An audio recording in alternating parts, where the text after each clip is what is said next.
Oggi siamo a Tarzo all'auditorium di Banca Prealpi San Biagio per la presentazione ufficiale della collaborazione tra appunto Banca Prealpi San Biagio e PPL, Piccole Produzioni Locali Venete, una realtà che oggi in regione coinvolge oltre 1500 piccole aziende alimentari.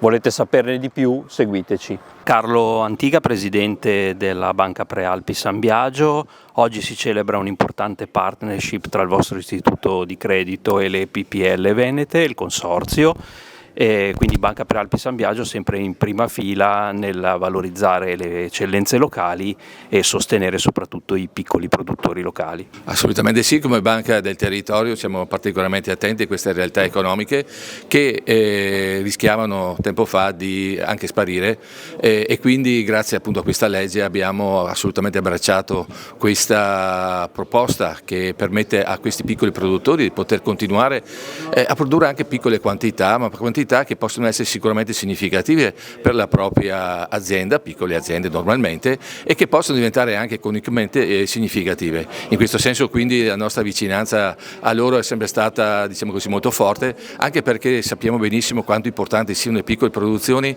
anche in un'ottica di andare contro, diciamo così, la monocoltura.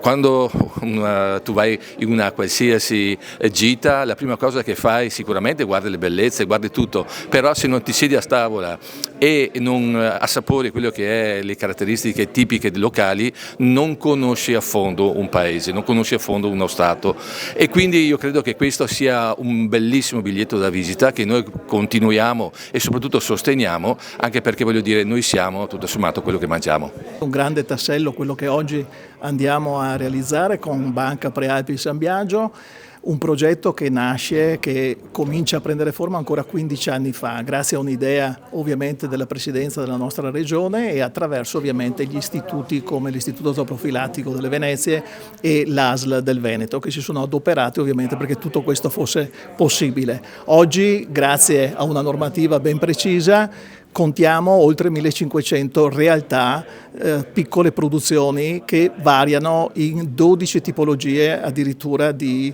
agroalimentari, quindi vuol dire che possiamo fare dispensa in ogni nostra abitazione, in ogni nostra casa, e vuol dire mangiare ovviamente PPL quotidianamente. È iniziato e parte tutto da questa provincia. Però devo anche altrettanto dire che siamo molto contenti di quello che sta accadendo a macchia d'olio anche nelle province, ovviamente le altre 6 province della nostra regione, quindi abbiamo una presenza estremamente importante dappertutto, non ultima una presenza forte di un argomento che è la malga. Quindi noi abbiamo la fortuna di avere un patrimonio alimentare che si chiamano malghe, oltre 120 malghe che caseificano e che sono di fatto PPL, tutte PPL. Certo, buongiorno a tutti. Intanto porto i saluti del dottor Francesco Benazzi, direttore dell'US2 Marca Trevigiana, di cui rappresento, e anche come referenza regionale del progetto direi che questo è un progetto importante proprio perché dimostra quella che è l'attività di prevenzione che noi facciamo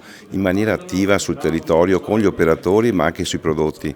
Perché? Perché abbiamo mantenuto quella che è una cosa importante, ovvero il sopralluogo preventivo, per dare le corrette indicazioni che i nostri operatori seguono anche attraverso poi i manuali di buone prassi igieniche, piuttosto che i piani di campionamento per dare la sicurezza ai nostri prodotti, ma anche alla capacità poi produttiva nei prodotti tradizionali che loro offrono. Grazie.